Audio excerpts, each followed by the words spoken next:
Saudika, mahasiswi Fakultas Hukum Universitas Riau. Baiklah, di sini saya akan menjelaskan apa itu advokat. Organisasi profesi memiliki kode etik yang membebankan kewajiban dan sekaligus memberikan perlindungan hukum kepada setiap anggotanya dalam menjalankan profesinya.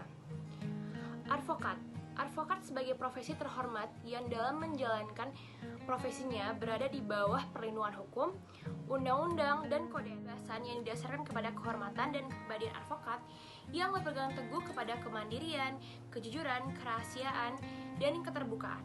Bahwa profesi advokat adalah selaku penegak hukum yang sejajar dengan instansi hukum lainnya.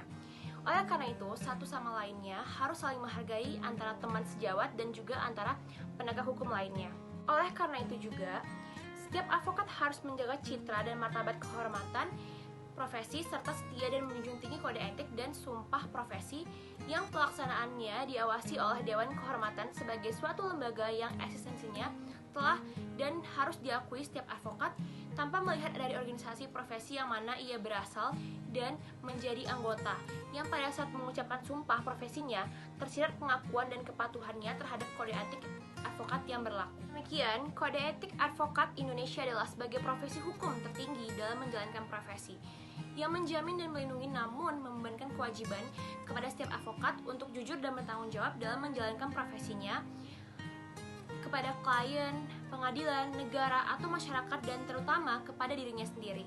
Advokat adalah orang yang berpraktek memberi jasa hukum, baik di dalam maupun di luar pengadilan, yang memenuhi persyaratan undang-undang yang berlaku, baik sebagai advokat, pengacara, penasihat hukum, pengacara praktek, ataupun konsultan hukum.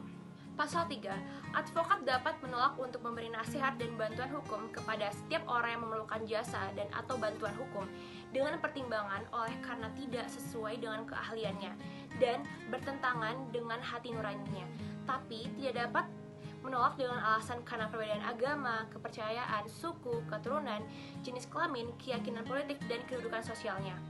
B. Advokat dalam melakukan tugasnya tidak bertujuan semata-mata untuk memperoleh imbalan materi, tapi lebih mengutamakan tegaknya hukum, kebenaran, dan keadilan. C. Advokat dalam menjalankan profesinya adalah bebas dan mandiri serta tidak dipengaruhi oleh siapapun. Wajib memperjuangkan hak asasi manusia dalam negara hukum Indonesia. D. Advokat wajib memelihara rasa solidaritas di antara teman sejawat. E. Advokat wajib memberikan bantuan dan pembelaan hukum kepada teman sejawat yang diduga atau didakwa dalam suatu pidana atas pemerintahan atau karena penunjukan organisasi profesi. F. Advokat tidak dibenarkan untuk melakukan pekerjaan lain yang dapat merugikan kebebasan, derajat, dan martabat advokat. G. Advokat harus senantiasa menjunjung tinggi profesi advokat sebagai profesi terhormat. H. Advokat dalam menjalankan profesinya harus bersikap sopan kepada semua pihak. I.